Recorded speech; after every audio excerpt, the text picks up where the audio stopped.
Welcome to Positive Filter with your host, Philip Wilkerson, a podcast that focuses on friends, family, health, and career with a little self-help around the way. Please join me in this journey for self-improvement, and I hope that what I have to share will make you a better person, thus making the world a better place.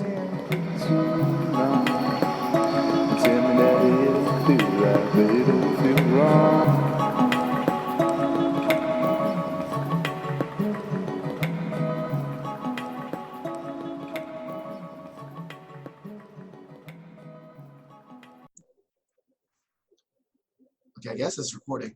So, positive, let me see, it says record. Yeah, stop. Positive filter, yeah. So, positive filter listeners, this is a quick, I would say, bonus episode, super bonus, off of my normal Monday episodes, because I have with me on Zoom, David Meltzer. And I hope I didn't mispronounce your name wrong. You got it, my friend. I wish. Seltzer with an M. Oh, there you go. And so just to be respectful of his time, this is a quick little episode, but I just want to give a rundown.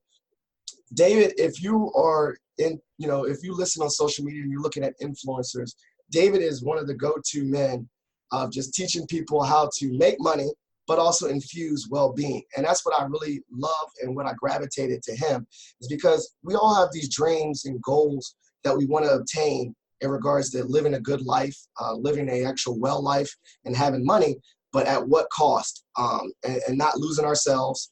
And also, while obtaining financial success, not losing balance, well-being, as he put it, the woo-woo of things.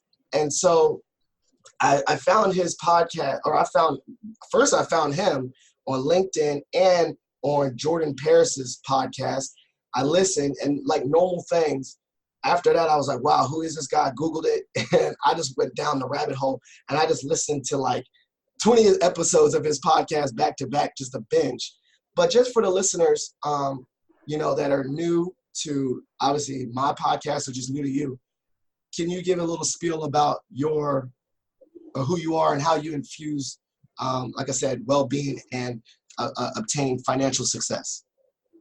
Yeah, through my journey, one of the things that I love to transcribe is the reconciliation of the two currencies of the universe. One being money. Money is an object of energy that we put into the flow, and with the right context of attention and intention, we can have the coincidences of money, the coinciding of the economics that we want in our lives. But it has to reconcile with that woo-woo side of what we talk about, the wellness, the being, the infiltration of positive energy, which is faith. And faith is the aggregate of what we think, say, and do. The law of Goya, get off your ass, work hard, work smart, work long. The law of attraction, which is that power of intention. And then as well as the law of surrender, allowing ourselves to stay and clear the connection to that which inspires us. Non-corrosive behavior in the ego, and understanding the truth in the ego-based consciousness. And so through a reconciliation of the pragmatic world of economics and the reconciliation of faith. And the easier way to put faith, for those of you that are not in the woo-woo world yet, faith is just voting for what you want, man. It's just vote for what you want. Don't put faith in what other people want for you. Don't vote for what other people want for you. Listen, take advice, learn the lessons, move forward with what you want to vote for in your life. And with the correct action, intention, it will have the coincidences that you want. Now, my journey to learn these lessons is unique because I grew up so poor, single mom, 6 kids, only worried about money. My first chapter of my life was all dictated by the fact I wanted to buy my mom a house and a car. I wanted to be a millionaire. And I went through a journey of wanting to do that through playing football. I played football in college, but even moreover, then being a doctor, I realized doctors had to be in hospitals. Then I wanted to be a lawyer. I wanted to be an oil and gas lawyer because that's the type of law that paid the most. But I ended up in the internet. And since you have so many college listeners, one of the biggest pieces of advice that I give is when I graduated law school, I had 2 job offers, and I went to my mom and asked her, should I be an oil and gas litigator, or should I sell legal research on the internet? My mom, without blinking, my trusted advisor, told me the internet was a fad, and that I better be a real lawyer. And so just because somebody loves you doesn't mean they give you good advice.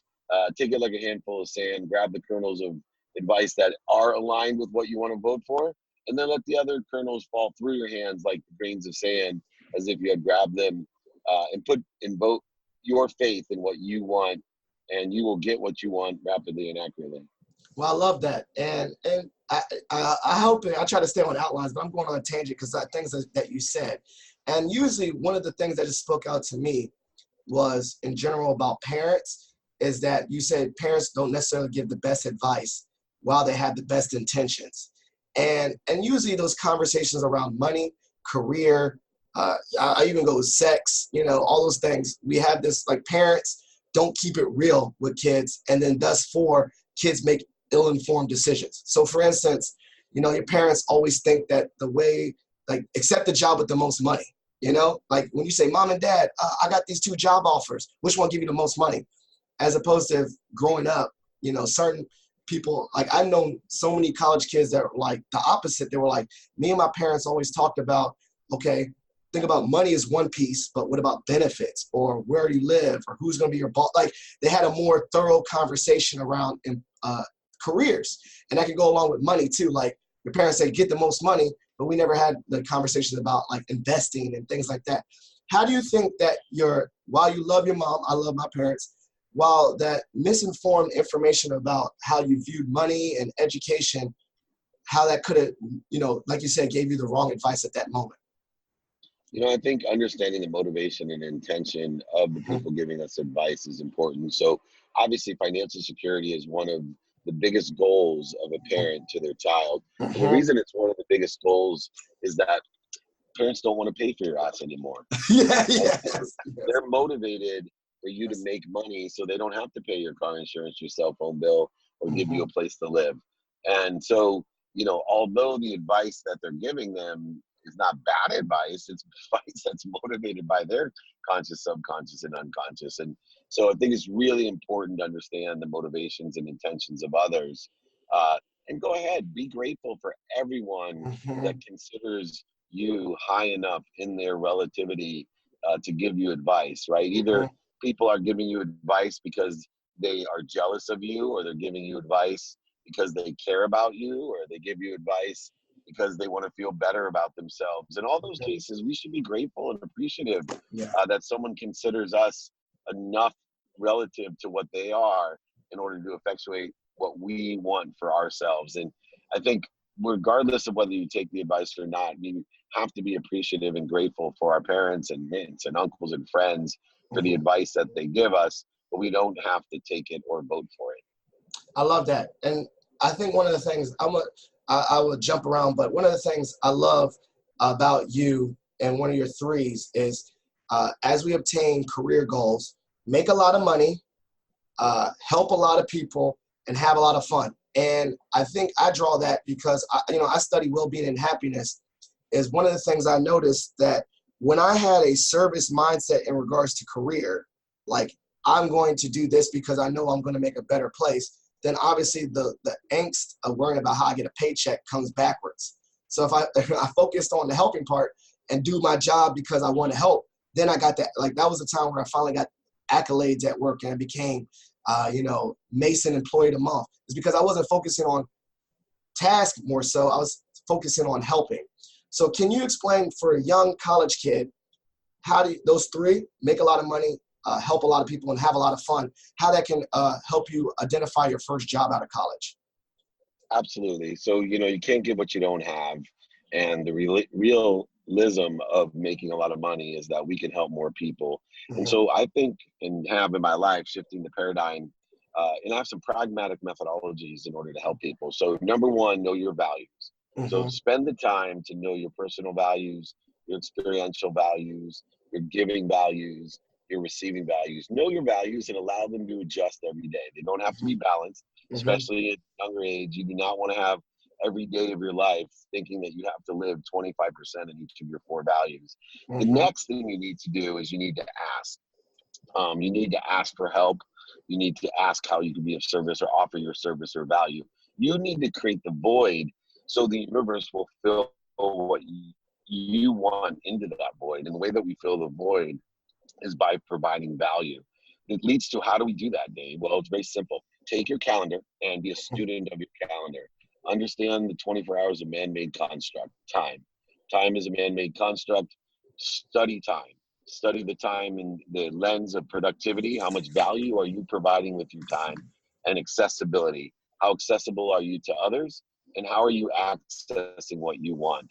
And when you become a student of your calendar, a student of time, including sleep, right? I think the biggest way that America, if we start studying sleep, if we start utilizing our subconscious, unconscious, and unconscious competencies in the right direction, by realizing that the only habit that Americans share 8 hours a day on average is sleep, and none of us are paying attention to it. None of us are putting intention into it, and we're not getting the coincidences out of our sleep that we can get, which is the most powerful, consistent, persistent behavior that we have.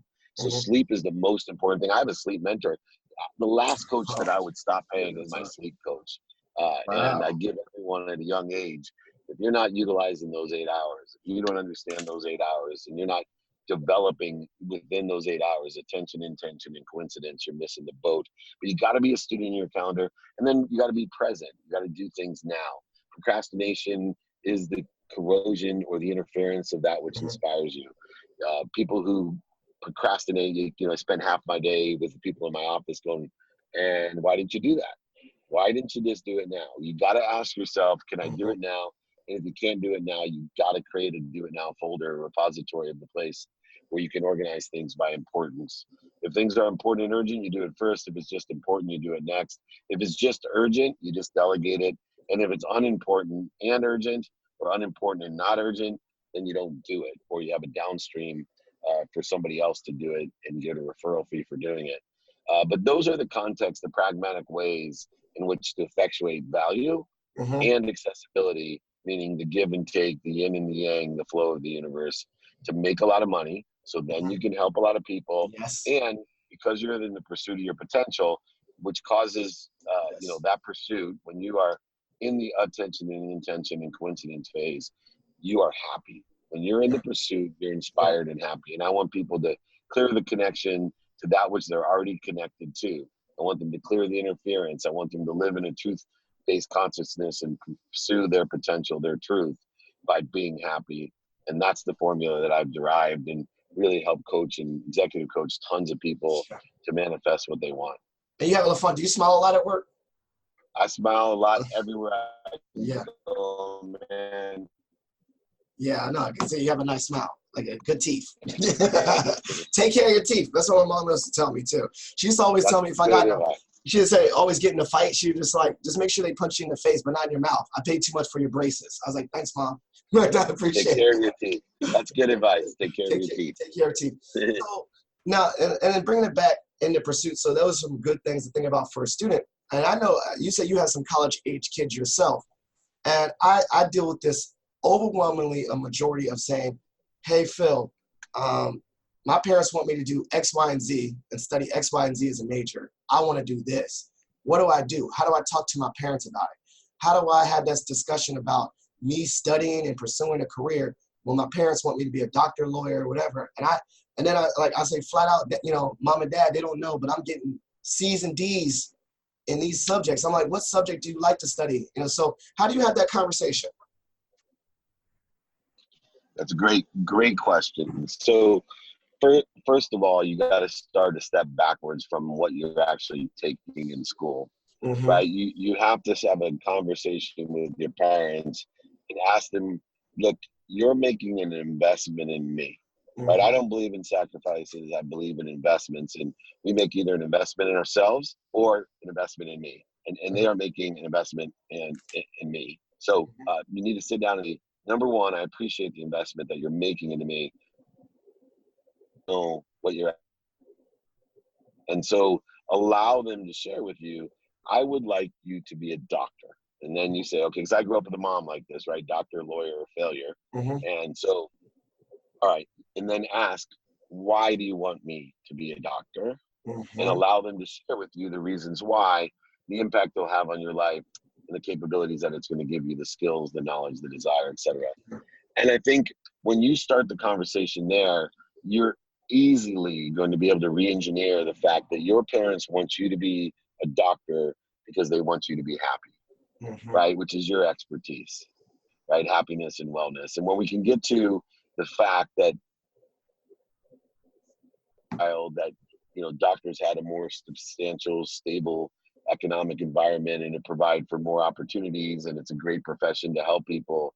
But today the profession isn't like that. There's multiple of opportunities that I enjoy more, where I can help more people make more money and have more fun. In other words, I have an opportunity to be more happy.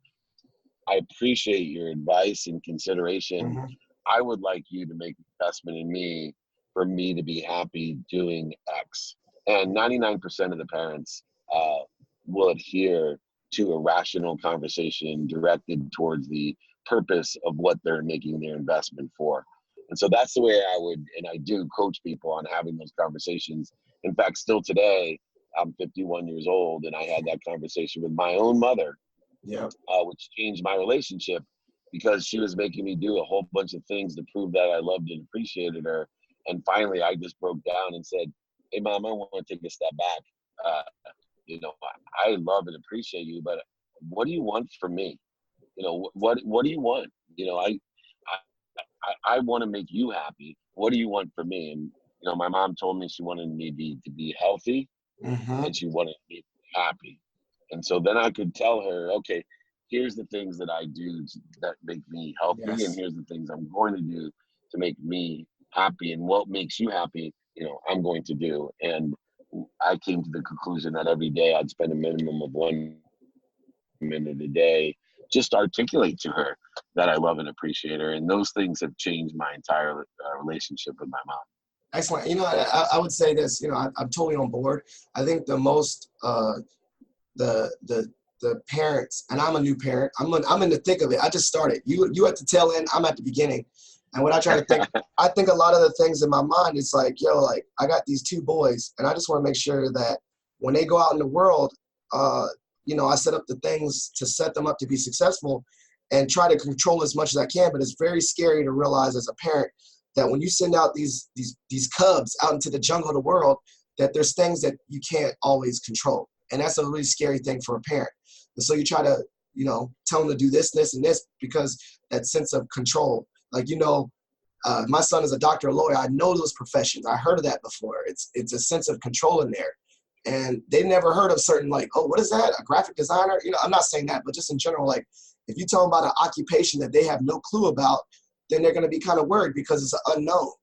And so I tell a lot of students that for you to get your parents off your back in regards to making choices is like you said, come through with facts. The more organized and presentable that you are to your parents, the less anxious they are. So you say, hey, Mom, I chose this major because of this, this, this. These are my values, this, this, and this. And these are some of my postgraduate plans, and this is the grad school. And you're very organized. Parents are like, wow, you put some time and thought into it. I'm going to leave you to it because I know you're doing what you're supposed to do. But parents are going to be super anxious when you're like, how you doing in school? And they're like, I don't know, and doing that. Then you're losing control there. So the more organized and presentable you are to your parents, it's almost like you have to build a case for yourself. And I tell my students that all the time. Absolutely. Remember the 5 things that allow us to share a vision. Number 1, credibility. So that organization gives you credibility.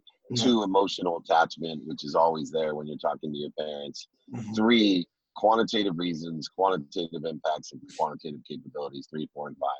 If you are credible, you're emotionally attached with your parents, and you give them being organized, the quantitative reasons, impacts, and capabilities of why you want to study coding, or why you want to take entrepreneurship or sports management or some of these newer things, and you start talking about the sporting industry being a multi-billion-dollar industry, and that there's so many more opportunities within sports, which you love, compared to medicine, which you don't love.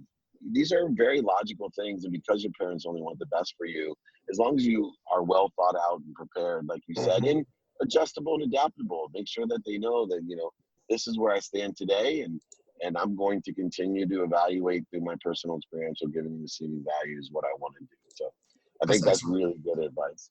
Well, I want to get to my last point. So I want to infuse a little thing that I do in my episode. I call it shot for shot. You get to ask me any random question that you want, and I get to ask you any random question I want, not even related to this topic, and you just answer honestly. Do you want to go first? Or I go first. I'll go first. Okay. All right. What's the most challenging thing you faced in your life, and what'd you do? So I would say, being totally transparent, I had a really dark time with a little bit of anxiety and depression, but it was like the perfect storm. New job, new kid, just identity not feeling good at work. And that was probably, when I say the most challenging thing, it was probably the lowest of the low. And as a Black male, facing the stigma of, getting help and mental health, and then also additionally, realizing trying to keep up. So, about what I call imposter syndrome, thinking like I'm not good enough. And that was really it. And then it was like the bottom. And then I reached out, like you said, always ask for help. I went and got some counseling. I started doing my 5-minute journaling. I literally, there was like one day where I was like, I can't, this is not, if this don't, this doesn't get better, I'm not going to be able to be a good husband or father to my boys. So that was really the lowest. And then I just started getting naturally patient with myself, and I got better at work over time. And I started journaling. I started listening to more podcasts and things about feeding my brain positive messaging, and learning stuff and studying happiness and well-being. But I would say that situation, which was just recently, spring, late, like February, March 2017, is probably the most challenging period of my life thus far. But the funny part is that because of that being the most challenging thing and flipping and over time, I think 2019 has been the most rewarding, successful year I've ever had. So it's almost that like bounce back effect. Like I think I had to go through probably one of the most challenging, terrible situations to get the gratefulness and gratitude, as you put, to realize, wow, like now I'm at a good place. I wouldn't have probably appreciated this good place if I didn't go through that terrible time. That makes sense. Yeah, absolutely makes sense. All right, that's my shot. What's Okay. yours? Okay. So you said you played college football, right? And I remember you said early on, after you was on the I guess kickoff team or whatever, that you realized very early that football is like, this is not it. But I know you got the jets, you got the speed, right? So if you can go back in a time machine to play a sport that you knew was like, this is it, and with your body type and your speed, what sport would you have played going back in a time machine to stay up to now?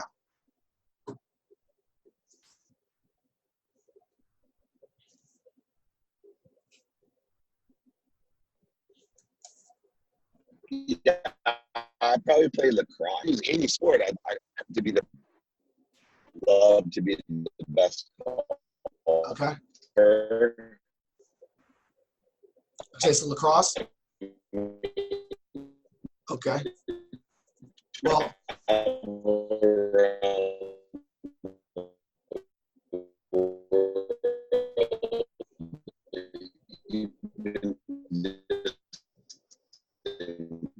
college and play with most powerful, wealthy people. Hello? You yeah. there? Yeah, I'm here. It's kind of slow. I think the network popped out. Okay, so you said you play lacrosse, which is funny. It crossovers from football because Jim Brown. My dad was one of the he was one of the first 4 black men to go to VMI, and he walked Yeah. and he played football at VMI, and they wanted him to play lacrosse at VMI too. So that crossover was there. So lacrosse is very, like, I don't know. Back in the day, Did it wasn't as popular, but did now your it's dad play with David Sills? David Sills Sr. was a quarterback at VMI. Was he the quarterback when your dad was there? Yeah, I my. asked him. But yeah, ask my dad. My dad was class of '72. So Yeah, I asked him if he played with David Sills. David Sills. Okay, I'll look that up because that's my dad. He's like a VMI legend in regards because he was one of the first 4 blacks to go there when they integrated. That's awesome. I had no desire to go there. I went up to JMU. So thank you so much. Being respectful of your time. I always give my guests an opportunity. Well, you got a bigger platform, but I still want you to give an opportunity to do shout outs and plugs. Shout outs to anyone that you want to shout out, and plugs meaning anything that I want to put in the show notes so that listeners can follow up with you. So the stage is yours. Shout outs and plugs.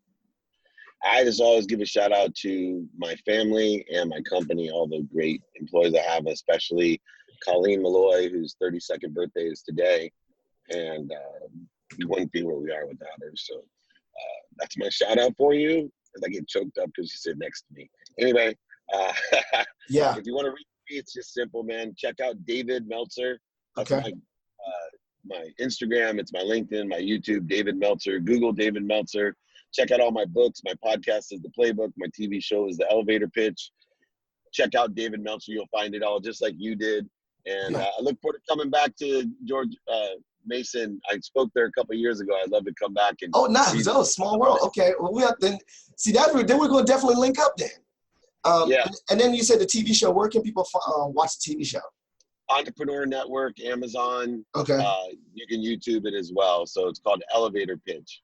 Got it. That's dope. I got to, you know me. You're doing shout outs and plugs, but I'm writing down stuff for myself. So, all right, man. I take care. I look forward to seeing you. Thank you so much for your time. It's very appreciated. Vice versa. Thank you. Take care. Take care. Thank you for listening to Positive Filter, a podcast that focuses on family, friends, career, with a little self-help along the way. If you enjoyed this podcast, please share it with your family and friends, and like the Facebook page, Spreading Positivity of Movement. Thanks for listening.